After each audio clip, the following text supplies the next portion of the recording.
Like வந்து ஒரு 3-4 வருஷமாக 2023 ஃபெப்ரவரியில் வந்து எனக்கு இதோட ஒன்லைன் சொன்னாங்க. ஸோ அதுலேருந்து இப்போ ஒரு 3 வருஷம் அப்போவே இந்த படம் பண்ண போகிறோன்னு ஆடியன்ஸ்க்கு வந்து தெரிஞ்சிருச்சு. ஸோ அதுக்கப்புறமா அவ்வளோ டிலே அண்ட் கிட்டத்தட்ட 5 டேட்டு போட்டிருக்கோம். சம்மரு, டிசம்பரு, ஃபெப்பு அந்த மாதிரி போட்டு பாட்டு ஒரு 2 வருஷம் முன்னாடி வந்துச்சு. இது மாதிரி ஆக்சுவலாக வந்து ரொம்ப டிலேஸ் அண்ட் இது இருக்கும்போது யூஸ்வலாக ஒரு படத்தோட ஹைப் வந்து கம்மியாயிடும் அண்ட் நம்பிக்கை குறையும். இது எல்லாமே இந்த டீமுக்கும் அஃபெக்ட் பண்ணும். ஜென்ரலாக எந்த படம் வந்து அந்த டிலேஸ்குள்ளே போனாலும் அந்த மாதிரி தான் ஆக்சுவலாக வந்து எனக்குமே வந்து ஐயோ இது இவ்வளோ டிலே ஆகுது, எப்படி ஓப்பன் ஆகும், எப்படி இதை ரிசீவ் பண்ணுவாங்க அப்படின்றது இருந்துகிட்டே இருந்துச்சு. ஆனால் இது ஓப்பன் ஆன விதம் எல்லாருக்குமே ரொம்ப சர்ப்ரைசிங்காக இருந்துச்சு. ரொம்ப பெருசாக ஓப்பன் ஆச்சு. நிறைய லவ் கிடைச்சதுக்கு நான் இந்த லவ் வந்து எக்ஸ்பெக்ட் பண்ணல. ரொம்ப சந்தோஷமாக இருக்குங்க. இந்த தடங்கல்கள் இதெல்லாம் தாண்டியும் திடீர்னு இந்த ஓப்பனிங் வந்து பார்க்கும்போது மக்களுக்கு உங்கள் அன்புக்கு மிகப்பெரிய நன்றி. Thank you so much. அண்ட் என்னோட காஸ்ட் அண்ட் க்ரூ, என்னோட டைரக்டர், என்னோட ப்ரொடியூசர்ஸ்க்கு என்னோட நன்றி. முக்கியமாக நான் வந்து ஒரு 3 பேருக்கு டெக்னீஷியன்ஸில் இங்கே நன்றி சொல்லணுன்னு விருப்பப்படுறேன். மெயினாக cameraman Ravivarman sir and editor Pradeep Raghav, அப்புறம் மியூசிக் டைரக்டர் அனிருத் சார். இவங்க 3 பேர் இல்லைன்னா இந்த படத்தோட ப்ராசஸும் ரொம்ப ரொம்ப கடினமாக இருந்திருக்கும்.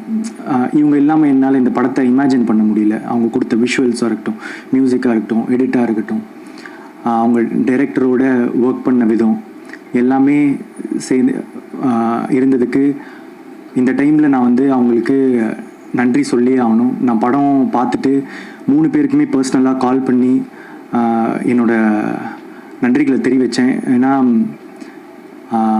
அவங்களோட உழைப்பு இந்த படத்துக்கு ரொம்ப பெருசு. இந்த டைமில் டெக்னீஷியன்ஸுன்றவங்க மோஸ்ட்டாக வந்து பெருசாக பின்னாடி இருக்கிறதுனால தெரியாமே போயிடுவாங்க. அவங்க பேர் வெளியே வராமல் போயிடும். இந்த சமயத்தில் நான் அவங்களுக்கு ரொம்ப ரொம்ப தேங்க் பண்ணுறேன். ஏன்னா இந்த படம் ஒரு பயங்கர டெக்னிக்கலி ஸ்ட்ராங்கான ஃபில்மாக வந்திருக்குன்னா அவங்களால தான். Thank you so much. And present media உங்களோட சப்போர்ட் ஃபஸ்ட்லேருந்து இப்போ வரைக்கும் இருந்திருக்கு. ரொம்ப நன்றி. Thank you so much. இங்கே வந்திருக்கிற எல்லாருக்கும் வணக்கம். தமிழ் மீடியாவுக்கும் தமிழ் ஆடியன்ஸ்க்கும் நன்றி. A very big thank you. I'm very overwhelmed by the response. ஆக்சுவலாக எனக்கு தமிழ் ரொம்ப பிடிக்கும். சின்ன வயசுலேருந்து I always wanted to learn. ஏன்னா எங்கள் அம்மா கோயம்புத்தூரில் படித்தாங்க. ஸோ அம்மம்மா அவங்க தமிழ்லேயே பேசுவாங்க வீட்டில். But they never dot me. ஏன்னா அவங்களுக்கு வந்து ஒரு சீக்ரெட் லாங்குவேஜ். ஸோ இப்போ தமிழ் ஃபிலிம்ஸ் பண்ணுறதுனால I am getting to learn this beautiful language. So I am very grateful for that. And ஆக்சுவலாக இந்த படத்தோட ட்ரெய்லர் அண்ட் டீசர் வரப்போ நிறைய பேர் நான் இந்த படத்தில் ஒரு ரோபாட் கேரக்டர் பண்ணுறேன்னு சொன்னாங்க. ஸோ அப்போது எனக்கு ரொம்ப சந்தோஷமாக இருந்தது. ஏன்னா that was the idea of this character. ஏன்னா நம்ம தீமா ஆஸ் அ கேரக்டர் சின்ஸ் 2040 இருக்குது. ஆனால் நம்ம இப்போது இருக்கிற ஜென்ரேஷன்லேயும் நம்ம எவ்வளோக்கு எவ்வளோ அந்த ஃபோனுக்குள்ளே போகிறோம். We are distancing ourselves. Like நம்ம சுற்றி இருக்கிற அவங்கள விட்டுட்டு அந்த ஃபோனுக்குள்ளே போகிறோம். So that is what that character is supposed to represent. She is someone who is emotionally distant, and I'm so glad that it got conveyed in the movie and நிறைய பேர் இப்போ ரிலேட் பண்ணுறாங்க. ஏன்னா I'm seeing this generation grow up. I have a godson. என்ன இருந்தாலும் like if he's crying, if he's eating, எப்போவுமே they'll be watching things on their phone, tablet. So இந்த ஜென்ரேஷனுக்கு அந்த ஒரு பெரிய டிஸ்கனெக்ட் இருக்குது. So I am very happy to have represented that on screen. And அது மட்டும் இல்லாமல் what I really loved about Vignesh sir's writing in the movie is that அந்த ஒரு சீனில் where everything connect so well. ஒரு ரொம்ப எல்லாத்துக்கும் ஒரு ரொம்ப அழகான கனெக்ஷன் இருக்கும். ஸோ அந்த ஒரு சீனில் where it might be a little bit of a spoiler, ஆனால் அந்த ஒரு சீனில் where Theema actually confesses her feelings. She says that நீ உனக்கு என் மேலே இருக்கிற அந்த லவ் எனக்கு ரொம்ப பிடிக்கும். பிகாஸ் ஐ ஃபீல் லைக் அந்த எனக்கு இந்த ஜென்ரேஷனில் I think I call it a peak detailing moment. ஏன்னா she is someone who has never experienced that kind of love. இப்போது நம்ம இருக்கிற ஜென்ரேஷன்லேயே we do so much. அந்த ஒரு வேலிடேஷனுக்காக நம்ம பண்ண ஒரு all the things that we do, it's become so common. ஃப்ரெண்ட்ஷிப்காக இல்லைன்னா லவ்க்காக. But to be surrounded by people who love you for just the way you are, ஒரு ரீசன் எல்லாமே. I think the way he brought that out on screen is something I really enjoyed. So இந்த மாதிரி ஒரு அழகான message இருக்கிற film ஓட பாட்டு இருக்கிறது எனக்கு ரொம்ப சந்தோஷமாக இருக்குது. And I think lots of people the way they connected to the films நான் சோஷியல் மீடியாவில் எல்லாம் பார்த்தது எனக்கு ரொம்ப ரொம்ப சந்தோஷமாக இருக்குது. So thank you sir for giving me Theema and trusting me with the character. I am very overwhelmed by the response and I'm truly grateful. நம்ம ஃபர்ஸ்ட் டே ரிலீஸ் ஆகிறப்போ I went to 5-6 theatres and ஒரு தியேட்டர்லேயுமே people were like enjoy பண்ணி பார்க்குறது எனக்கு ரொம்ப சந்தோஷமாக இருந்தது. Because that's how a film is meant to be seen. Like அந்த ஒரு ஃபர்ஸ்ட் டேயோட அந்த fresh positive response was really overwhelming and I'm very grateful for that. Very grateful to have acted with Pradeep. I think in the film, like, he's had such a subtle and a very beautiful character that he's played, and he's done such a fabulous job. Ippo varik panna films so it was so different, and the performance was really really good. Like now almost ippo 5-6 times paathirken, and each time I watch it I discover something, a new layer in his performance, and it's really amazing to see. So congrats to Pradeep on that. Gauri,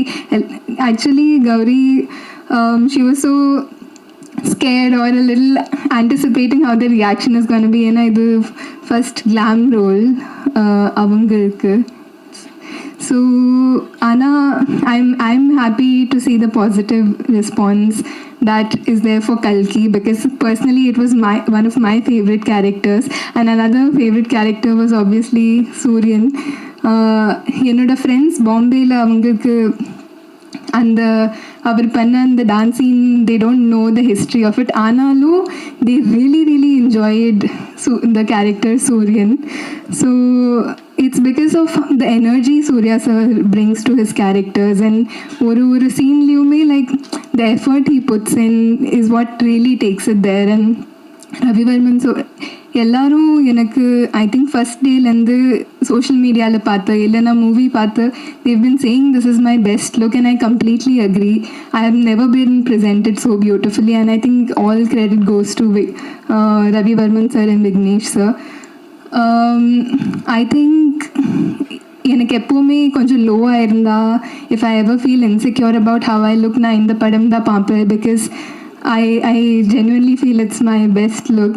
So thank you Ravi Varman sir. And I genuinely feel if people go see the film without dissecting it too much, they will really enjoy the movie without seeing everything that's happening on social media. Because நான் social மீடியாவில் பார்த்தது everything that I have seen has been very positive and overwhelming. So I'm very grateful to all the audience who have supported this movie. ஏன்னா இந்த movie பண்ணுறதுல like so much hard work has gone in. Like there's like literally thousands of people who have worked behind the scenes. So I'm just hoping for the best. Thank you. ரொம்ப நன்றி. Thank you to the press. இன்னைக்கு வந்திருக்கீங்க. இன்னைக்கு எங்களோட ஒரு gratitude meet, we are very thanks மீட்னு சொல்லும்போது I think almost 1 week ஆகுது எங்கள் ரிலீஸ். அண்ட் நல்ல ரெஸ்பான்ஸ் வந்துக்கிட்டே இருக்குது. And as expected, like in every challenging movie அதோட என்ன சொல்கிறது, நிறைய என்ன டிலே இருந்தது, பிரச்சனை, அதெல்லாம் தாண்டி படம் வரும்போது when it's actually appreciated for the quality, உண்மையாகவே ரொம்ப சந்தோஷமாக இருக்குது being part of this project. Like எனக்கு ரொம்ப இம்பார்ட்டண்ட்டான ஒரு ஃபில்ம். இது வரைக்கும் பண்ணதை விட ஒரு கொஞ்சம் டிஃப்ரெண்ட்டான ஒரு கேரக்டர் பண்ணியிருக்கேன், கல்கி. அண்ட் இருக்க ஸ்க்ரீன் டைம்லேயோ இல்லை அந்த ஒரு ஆர்க்கு புரிஞ்சு நிறைய பேர் ரொம்ப பர்சனலாக மெசேஜஸ் அனுப்புகிறாங்க. கல்கியோட கேரக்டர் புரியுது, அந்த ஃப்ரெண்ட்ஷிப்பை பற்றி அழகாக நிறைய விஷயங்கள் சொல்கிறாங்க. அண்ட் ஐ திங்க் பர்சனலாக கூட எங்கள் ஜென்ரேஷனுக்கு ஒரு ரொம்ப அண்டர் ரேட்டடான ஒரு relationship, one of the most important relationships சொல்லலாம். It's a beautiful friendship between Vas and Kalki. So அது ரொம்ப அழகாக செலிப்ரேட் ஆகுது. And as I said, social மீடியாலையும் எல்லா இடத்துலையும் ட்விட்டர், இன்ஸ்டாகிராம், நிறைய இந்த ஆர்கானிக்கான நிறைய பாசிட்டிவிட்டி வருது. எங்களுக்கு ஆக்சுவலி ஃபர்ஸ்ட் டேக்கு அப்புறம் நேத்திக்கும் தமிழ் நியூ இயர் டே நல்ல ஒரு ஓப்பனிங் வந்தது. இன் பிட்வீன் கொஞ்சம் அங்கங்கே நெகட்டிவிட்டி வருது. அது ஏன்னு புரியல. Because let the audience go and enjoy. அது ரொம்ப ஆர்கானிக்காக ரியலாக இருக்கிறது. ஆடியன்ஸ் மக்கள் பார்த்து அவங்க சொல்லட்டும். லெட்ஸ் நாட் ப்ராப்பகேட் எனி என்ன சொல்கிறது false kind of a narrative. அதெல்லாம் இல்லாமல் ஒரு சம்மர் ரிலீஸாக ஒரு சூப்பராக நாங்கள் ஒரு படம் பண்ணியிருக்கோம். இட்ஸ் விக்கி சர்ஸ் ட்ரீம், அவரோட vision with Ravivarman sir's beautiful camera work and all of the actors. இப்போ பிரதீப் கூட like you know after his 3 blockbusters இதுவுமே ஒரு 4th blockbuster ஆகும். அதோட எல்லா potential இந்த ப்ராஜெக்ட் இருக்குது. And I think we have a timeless heroine with Kriti's entry into, you know, as a heroine in the Tamil industry. So I think it's a total package. சம்மருக்கு பார்க்க என்ன சொல்ல, தியேட்டர்லேயே வந்து பார்த்து ஃபேமிலி ஃப்ரெண்ட்ஸ் கூட enjoy பண்ண வேண்டிய ஒரு ப்ராஜெக்ட், ஒரு படம். So I think will continue இந்த ஃபர்ஸ்ட் வீக் மாதிரியே ஒரு சக்ஸஸ் மீட் இல்லை இன்னும் ஒரு பெரிய இவெண்ட்டில் சந்திப்போம். அந்த ஒரு expectation illa or hope la I would like to say a big thank you again to everybody who's come here. And நீங்களும் சொல்லி எல்லாத்தையும் எங்க படம் சப்போர்ட் பண்ணுங்க.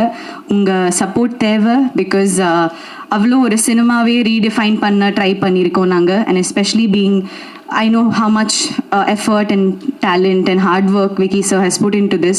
So avarukagayum in the as a cinema lover, as a cinephile, we should all support LIK. So yeah, with your blessings and positivity. Thank you.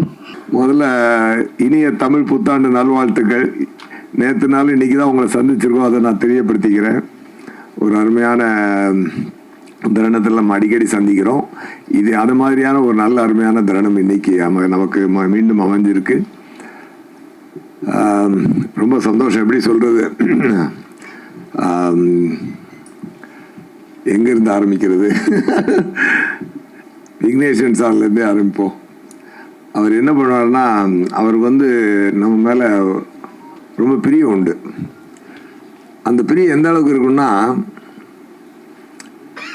Sir எங்கே இருக்கீங்க sir அப்படிம்பாரு. நான் அந்த ஹைதராபாத்தில் சரிபோதா சனியோட ஷூட்டிங்கில் இருக்கேன் சார், நாளைக்கு கிளம்பி மலேசியா வந்துட முடியுமா? ஏன் சார் அப்படின்னு. இல்லை ஷூட்டிங் இன்றைக்கி முடிஞ்சிருது சார், பட் நான் சென்னை போகணும் சார். இல்லை நீங்கள் ஒன்றும் இல்லை, இப்போ நான் பெரிய பொருள் செலவில் படம் எடுத்துக்கிட்டு இருக்கேன். இங்கே ஏர் ஏஷியான்னு ஒரு பில்டிங் இருக்குது. அந்த பில்டிங் இப்போ நான் செட்டாக போடணும்னா அதுக்கு ஒரு 5 கோடி ரூபா இல்லாட்டி ஒரு 7 கோடி ரூபாய்க்கிட்ட ஆகும். நீங்கள் வந்தீங்கன்னா அந்த சீனை நான் எல்ஐசி ஆஃபீஸ் மாதிரி கொஞ்சம் கன்வெர்ட் பண்ணி அதில் ஒரு போர்ஷனை நான் இதில் எடுத்துக்குவேன். முடிஞ்சால் வாங்க, இல்லைன்னாலும் பரவாயில்ல அப்படின்னா ஏர்போர்ட்டில் ஓடுவேன். அதுக்கப்புறம் கட் பண்ணால் ஜம்ப் கட் பண்ணோன்னா நான் ஹைதராபாத் ஏர்போர்ட்டில் கடை ஓடிட்டுருப்பேன். ஃப்ளைட்டில் முடித்த உடனே அங்கே போய் உட்காந்து மீசை எடுத்துடலாமா சார் அப்படின்பாரு. சார் பல படத்துக்கு கண்டினியூட்டியாக போயிட்டுருக்கு சார், இப்போ சரிபதாசன் நேரத்தில் இதான் மீசை தான் சார் எடுத்தால் இந்த படத்துக்கு நல்லாயிருக்கும். கொஞ்சம் வருங்க அதை குறைச்சி காட்டுறது. இதெல்லாம் ராத்திரி எத்தனை மணிக்கு போகுதுன்னா, பிரதீப் சாரோட ஷூட் பண்ணிட்டு இருக்காரு. ராத்திரி ஒரு 11:30 மலேசியா டைம். அதனால் கொஞ்சம் மீசை இப்படி கொஞ்சம் குறைச்சிட்டு இது ஓகே அப்படின்னு. ஓகே பட் முழுக்க எடுத்துட்டா நல்லாயிருக்கும். அந்த மாதிரி ஃபுல்லாக ஷேப் பண்ண இப்போ தான் நியூ ஏஜ் ஜெயசூர்யா பார்க்க முடியுது அப்படின்பாரு. இப்படி சொல்லி ஆரம்பிப்பார். சரி, அது மாதிரி திடீர்னு இன்னொரு நாள் ஃபோன் அடிப்பார். இப்போது எங்கள் ஒரு 20ஆம் தேதியிலேருந்து டேட் கிடைக்குமா அப்படின்னு 5 நாளைக்கு முன்னாடி கேட்பார். ஏன் சார் அப்படின்னா, இல்லை சார் பல படம் லாக்கில் இருக்குது சார், இப்போ யார் டேட்டையும் வாங்க முடியாது சார், நான் அதிகபட்சம் என்னோட படம் வேணால் நான் கேன்சல் பண்ணலாம், மற்றது எதுவுமே தொட முடியாது சார் அப்படின்னு. இல்லை பிரதீப் சார் இப்போ இந்த ட்ராகன் ஒரு படம், அது சரி இது டூடுன்னு ஒரு படம் வந்து போகிறாரு, அதனால் அதுக்குள்ளே முடிச்சுக்கோங்க அப்படின்னு சொல்கிறாரு. இப்போ நான் வந்து அந்த செட்டு போட்டுறேன் சார், எனக்கு கேட்காம செட்டு போடாதீங்க சார், நான் வரமாட்டேன்னா அப்புறம் பிரச்சனை ஆகிடும். அது பரவாயில்ல சார், என்ன எனக்கு கொஞ்சம் ஒரு 50 லட்ச ரூபா வேஸ்ட் ஆகும், ஆகிட்டு போட்டும். அப்புறம் திருப்பி மனசு கேட்காத. சரி, படம் இப்படியெல்லாம் ரெடி ஆயிடுச்சுங்க, ரிலீஸ் டேட்டு தள்ளி போய் திடீர்னு ஒரு நாள் ஃபிக்ஸ் பண்ணிவிட்டு, இப்போ எப்படி அவருடைய அன்பு தொல்லை எப்படி இருக்குன்னா, சார் என்ன சார் பண்ணிக்கிறீங்க, நான் நைட்டு பூரா ஷூட் பண்ணிவிட்டு 2:11 மணிக்கு எந்திக்கிறேன். ஹலோ சார் என்ன சார் அப்படின்னு. அப்போ நீங்கள் தூங்கி எந்திரிச்சிருக்க, சாரி இது வந்து சொல்லும்போது 2:20, அப்போ நீங்கள் தூங்கி எந்திரிச்சிருக்கீங்க. ஆமாம் சார்.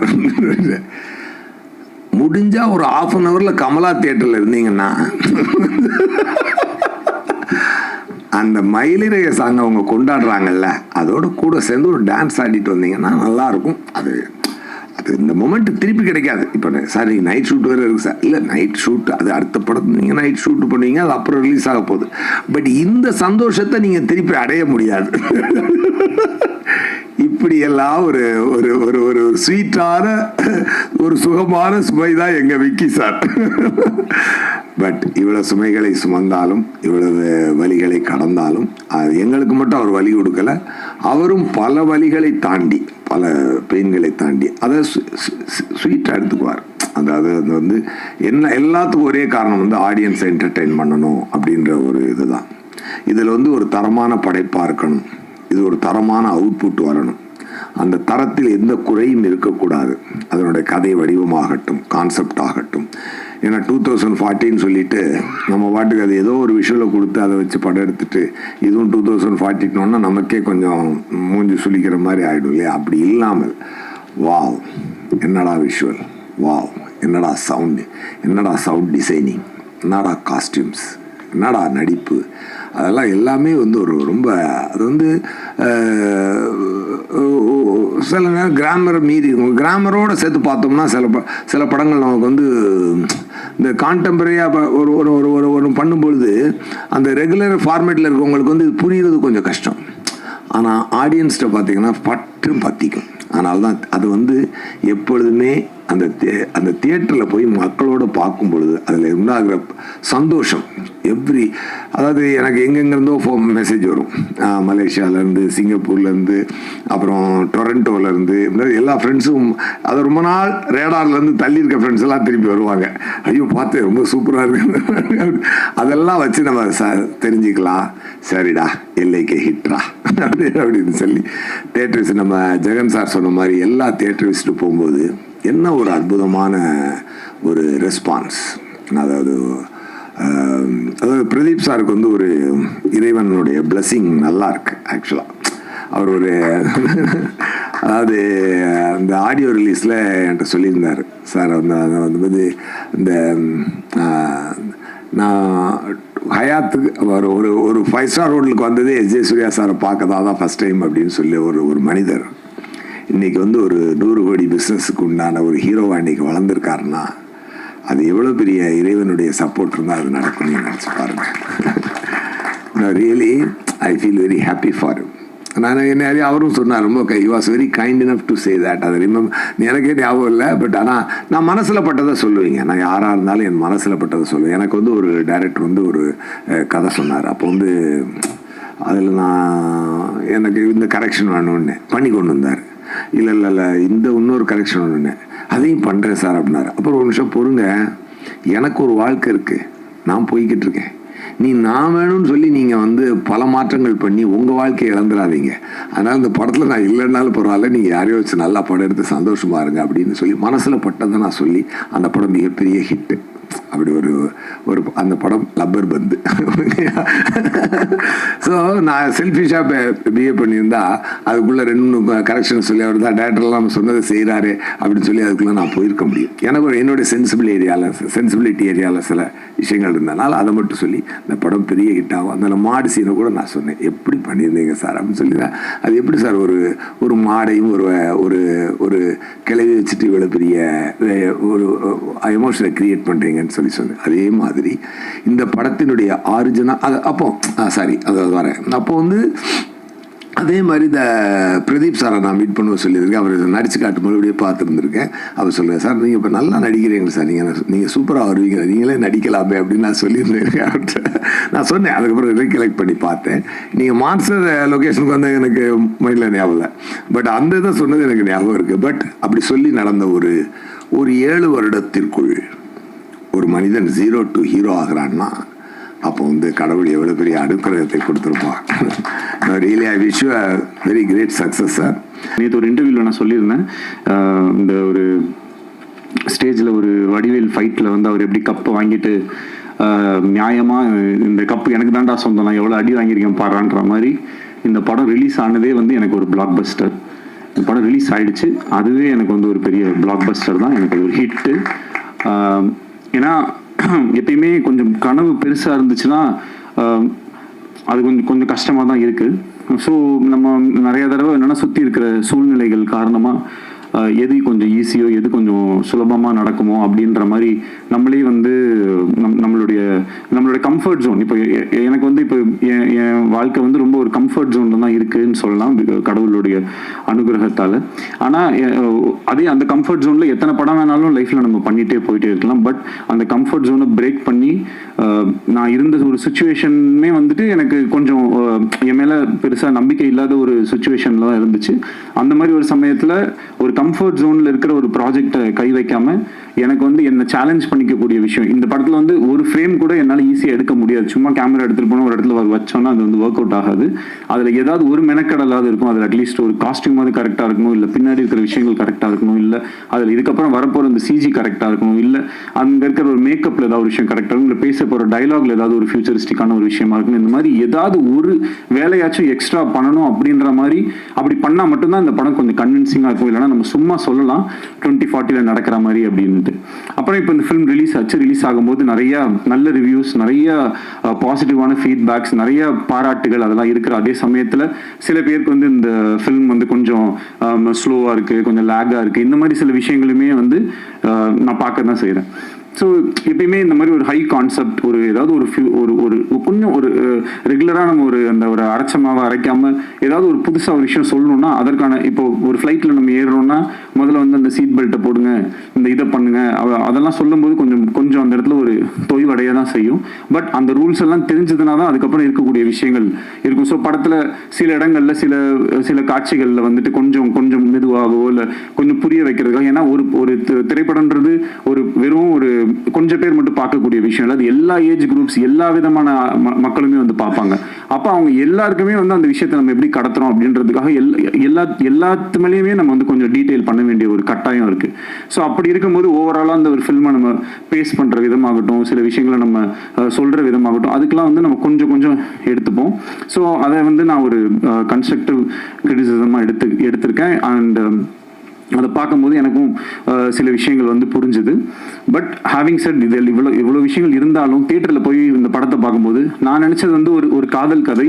ஆனால் பொதுவாகவே எப்பயுமே காதல் படங்கள்னா அது ஒரு மாதிரி ஒரு தன்மையிலே போயிட்டே இருக்கும். பட் படம் ஃபினிஷ் ஆகும்போது வந்து அது எப்பயுமே ஒரு மெலோ ட்ராமாவா, ஒன்று ஹீரோயின் வந்து இதில் ஏர்போர்ட் போயிடுவாங்க, இல்லை ட்ரெயினில் ஏற போயிடுவாங்க, இல்லைனா ஏதாவது ஒரு சேஸு, இந்த மாதிரி ஒரு ரெகுலர் ஏரியாஸில் இல்லாமல் அதை வந்து ஒரு கமர்ஷியல் ஹீரோ வில்லன் ஃபில்முக்கு இருக்கக்கூடிய சில ஹை பாயிண்ட்ஸ் ஏதாவது ஒன்று கிரியேட் பண்ண முடியுமா அப்படின்ற ஒரு எக்ஸ்பெரிமெண்ட் ட்ரை பண்ணி தான் இந்த படத்தில் வந்து அதை வந்து முயற்சி செஞ்சோம்.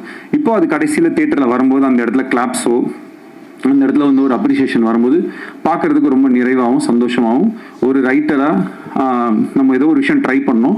அந்த ட்ரை பண்ணது ஒரு 1000 பேர் இருக்கக்கூடிய தியேட்டரில் அட்லீஸ்ட் ஒரு ஒரு ஒரு ஒரு குறிப்பிட்ட நம்பர் ஆஃப் பீப்புளுக்காச்சும் அது வந்து ஒர்க் ஆகுது அப்படின்றது நினைக்கும் போது நம்மளுடைய வேலை மேலே நமக்கு இருக்கிற ஒரு நம்பிக்கை இன்னும் அதிகரிக்குது. அதுக்கு வந்து மிகப்பெரிய நன்றி டு த ஆடியன்ஸ். அப்புறம் இந்த படத்தை எடுக்கிறதுக்கு எனக்கு என்னுடைய ஃபர்ஸ்ட் பவர் இந்த ஃபில்மை நான் பண்ணக்கூடிய இந்த படம் நடக்கிறதுக்கு காரணமாக இருந்தது பிரதீப்னால தான் இந்த படம் நடந்துச்சு. இல்லைன்னா இந்த படம் நடக்க சான்ஸே கிடையாது. ஏன்னா இந்த படம் பிகினிங்லேருந்தே பட்ஜெட் தான் வந்து இஷ்யூ. இன்னைக்கு நம்ம சினிமாவில் பார்க்குறோம், எவ்ரிடே ஏதாவது ஒரு படம் ட்ராப் ஆகுது, ஏதாவது ஒரு படத்தில் இயக்குநர்கள் மாறிடுறாங்க. இன்னைக்கு வந்து டிரெக்டர்ஸோட சுச்சுவேஷன் வந்து ரொம்ப கவலைக்கிடமாக இருக்குன்னு சொல்லலாம். பேர் சொல்ல இது பண்ணல, ஓகே பேர் சொல்லணுன்னாலும் நான் சொல்லலாம். இப்போ ஒரு அவ்வளோ பெரிய ஒரு படம் வந்து ஆன்லைனில் வந்து லீக் ஆகிருக்கு. இதோடைய மொத்த வழியை, அதாவது எல்லாரோட வழியை விடையும் அந்த இயக்குனரோட வழி தான் அந்த இடத்துல வந்து ரொம்ப அதிகமாக இருக்கும். இந்த இடத்துல நான் வந்து ஹெச் வினோத் என்னோட ஃப்ரெண்டுக்கு வந்து என்னுடைய வருத்தத்தை நான் தெரிவிச்சுக்கிறேன். ஏன்னா இது வந்து ஒரு ஒரு ஒரு மரணம் அளவுக்கு ஒரு வலிக்கக்கூடிய ஒரு விஷயம். அது ஒரு டிரெக்டரால் மட்டும்தான் அதை வந்து ஃபீல் பண்ண முடியும். ஏன்னா ஒரு நாளும் ஒரு ஷார்ட்டும் எடுக்கும்போது அந்த டிரெக்டர் வந்து அது எவ்வளோ கஷ்டப்பட்டு அதில் எவ்வளோ கனவுகளோடு அது எடுப்பாங்க அப்படின்றது ஆஸ் அ டிரெக்டராக எனக்கு வந்து தெரியும். இங்கே இருக்கக்கூடிய எல்லாருக்குமே அது வந்து தெரியும். பட் அங்கேருந்து அது நம்ம நினச்ச மாதிரி ஒன்று வராமல் அது இந்த மாதிரி போகும்போது ரொம்பவே கஷ்டமாயிடுது அது. ஸோ அதே மாதிரி இப்போ என்னாலையும் வந்து என் படத்தை நான் நினச்ச மாதிரி எடுக்க முடியாதோன்னு அந்த அந்த அந்த பெயின்லேயே போய் கடைசியில் என்னால் முடிஞ்ச வரைக்கும் நான் அந்த படத்தை நான் நினச்ச மாதிரி வந்து எடுத்து அதை வந்து அப்புறமேட்டு ரிலீஸ் ஆகிறதுக்கும் பிரதீப் சார் சொன்ன மாதிரி அவ்வளோ டேட்ஸ் மாறி வந்ததுக்கு ஏகப்பட்ட காரணங்கள் இருந்துச்சு. எங்களால் நிறைய விஷுவல் எஃபெக்ட்ஸ் அவ்வளோ விஷயம் எதுவுமே கொஞ்சம் காம்ப்ரமைஸ் பண்ணி பண்ணுறதுக்கும் மனசு வரல. கொஞ்சம் இது இப்படி பண்ணிக்கலாம் அப்படின்னா கண்டிப்பாக மாற்றிருக்க முடியும். பட் ஆனால் அது மாதிரி ஏன்னா இந்த படத்தை என்னால் ஒரு தடவை தான் எடுக்க முடியும். அந்த ஒரு தடவை அதை எனக்கு நான் நினச்ச மாதிரி எடுத்துட்டா எனக்கு சந்தோஷம். அதுக்கு இவ்வளோ பேர் வந்து எனக்கு ஹெல்ப் பண்ணாங்க. ஷூட் வந்து ரொம்ப மாறி நடக்கும். பட் எப்போ வந்தாலுமே அவருடைய 100% எப்பயுமே கொடுக்குற ஒரு ஹீரோ எனக்கு கிடைச்சது வந்து எனக்கு ரொம்ப ரொம்ப ரொம்ப சந்தோஷம். டைமில் வந்து அவர் ரொம்ப ஷார்ப்பு. அதில் இன்றைக்கும் என் மேலே கொஞ்சம் டென்ஷன் ஆகிட்டாரு.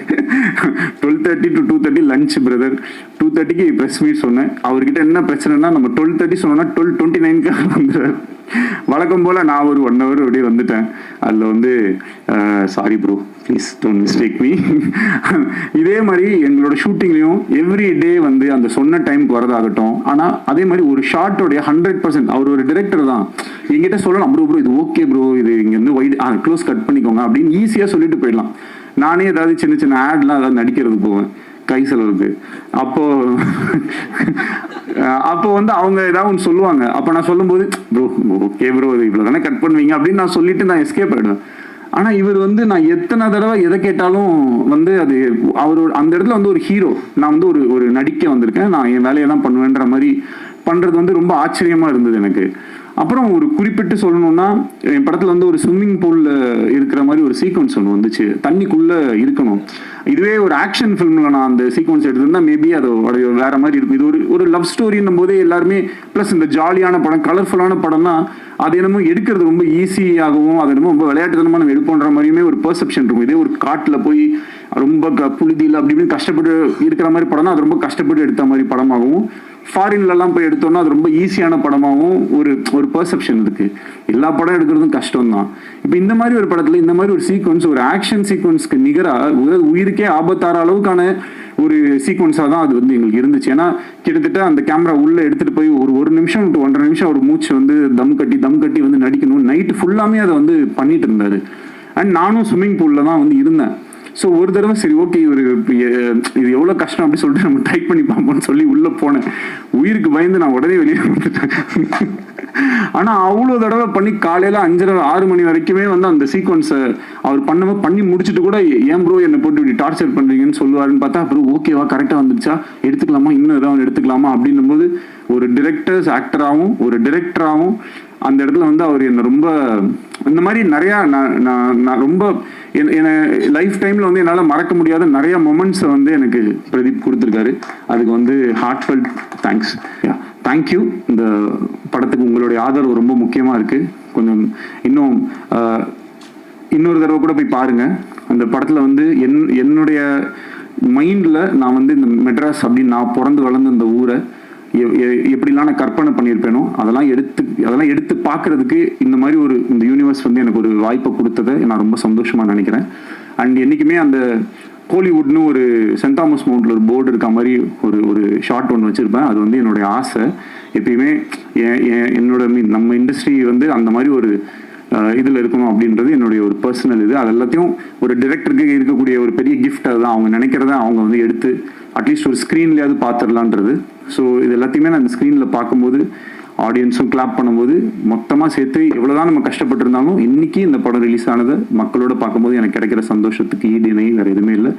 அதுக்கு மிகப்பெரிய நன்றியை சொல்லி உங்கள் எல்லாருக்கும் தேங்க்யூன்னு சொல்லி விடைபெறுகிறேன். நன்றி, வணக்கம். Thank you so much. PRO Yuvraj team எங்க யுவராஜ் பிரதர், ரொம்ப தேங்க்ஸ். எது இல்லை நம்ம அண்ணன் தானே. So thank you so much. இன்னைக்கு வந்து நீங்கள் இல்லைன்னா இவங்க யாருமே வந்துருக்க மாட்டாங்க. ஸோ அப்புறம் இந்த இன்ஃப்ளூயன்சர்ஸ் இந்த மாதிரி நிறைய பேர் வந்து கொஞ்சம் முன்ன பின்ன அப்படிலாம் போட்டுட்டு இருக்காங்க. அதுக்கெல்லாம் வந்து நமக்கு இதுக்கு மேலே வந்து செலவு பண்ணி இருந்த காசு எல்லாத்தையும் படத்துலேயே செலவு பண்ணிட்டேன். ஸோ தயவு செஞ்சு நீங்கள்லாம் சேர்ந்து ஏதாவது ஒன்று ஹெல்ப் பண்ணி அவங்க வந்து என்னன்னா இன்னைக்கு வந்து ஒரு இந்த தம்ப்நெயில் கல்ச்சர் இருக்கு இல்லையா. இப்போ நானும் கொஞ்சம் தான் தம்ப்நெயில் வேணால் கொடுத்துட்றேன். கதறி எழுத அந்த மாதிரி ஏதாவது போட்டுக்கோங்க. மேடையை உடைத்த மாதிரி ஏதாவது போடுறதுக்கு எதையாவது ஒன்று போட்டு கொஞ்சம் ஹெல்ப் பண்ணுங்க. ஏன்னா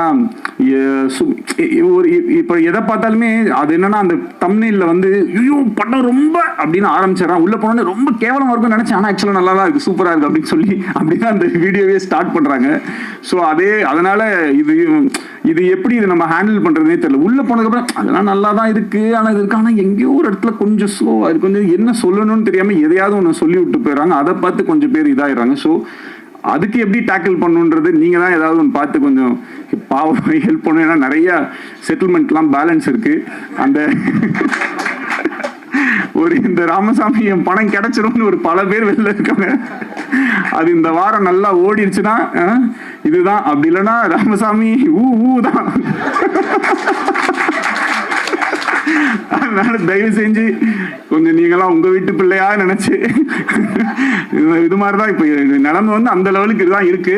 அந்த இப்ப என்ன கேட்டுட்டாங்க கட்சிக்காரர், ஒரு படம் தானே எடுக்க வந்த அந்த மாதிரி ஒரு படம் தானே எடுக்க வந்தேன், அதுக்கு ஏன்பா போட்டு இப்படி அடிக்கிறீங்கன்ற மாதிரி சிம்பிளா பண்ணு, காம்பாக்டா பண்ணு, சிம்பிளா பண்ணு, காம்பாக்டா பண்ணா நல்லாவே இருக்க மாட்டேங்குது. அதுக்கும் அடிக்கிறாங்க. இன்னும் எப்ப பார்த்தாலும் இதே மாதிரி எடுத்துக்கிட்டே இருக்குங்க. புதுசா ஒண்ணு பயங்கரமா பண்ணா அதுல எது இல்லையோ, நான் கேசரி பண்ணா மட்டும் ஏன் காரமா இல்லைன்னு கேட்குது. கேசரி எப்படி காரமா இருக்கும்? நான் என்ன பண்ண சிக்கன் குழம்பு ஊத்துனா அதுல ஏன் இனிப்பாவே இல்லைன்னு கேட்டீங்கன்னா இதுக்கு என்ன பண்றதுன்னு நமக்கு வந்து தெரியல. இந்த படத்துக்குள்ள சில நல்ல விஷயங்கள் இருக்கு, அவ்வளவுதான். பிளஸ் பயங்கரமா படம் எடுக்கிறது என்னால பயங்கரமா எடுக்க முடியுமா நீங்க சொல்லுங்க. ஓரளவுக்கு தான் நம்மளால எடுக்க முடியும். அந்த ஓரளவுக்கு எடுத்ததை கொஞ்சம் ஜாலியா வந்து பார்த்துட்டு அழகா அதை ரசிச்சுட்டு உங்களுக்கு பயங்கரமா கோவம் வந்துச்சா மனசுக்குள்ளேயே வச்சுக்கோங்க. இல்ல ஏதாவது என் ஃபோன் நம்பரோ இல்லை ஏதோ ஒன்று எங்கேயாவது ஒரு இடத்துல நிச்சயமா என்ன பார்ப்பீங்க. அப்ப சைட்ல வந்து என்ன சொல்லுங்க, ஏன்டா அப்படி பண்ணேன்னு. அதை விட்டுட்டு அதுக்கு ஒரு வீடியோ போட்டு மொன்னு சொல்லி ஏன் அப்படி பண்ணி. ஸோ அதனால நிறைய மறுபடியும் சொல்லிக்கிறேன், செட்டில் பண்ணணும். ஸோ பார்த்துக்கோங்க. ஸோ கரெக்டாக பார்த்து தயவு செஞ்சு எல்லாருமே கொஞ்சம் ஹெல்ப் பண்ணி இந்த படம் ஏப்ரல் 17 வந்து திருப்பி நாங்கள் வந்து ஓப்பனிங்கை கிரியேட் பண்ணி இந்த படத்தை பயங்கர ஹிட் ஆக்கி நான் செல்லக்குட்டி பிரதீப்க்கு அந்த 4th 100 crore சொல்லி போஸ்டரை ஒட்டியே ஆகணும் அப்படின்றதுல உறுதியாக இருக்கும். தேங்க்யூ.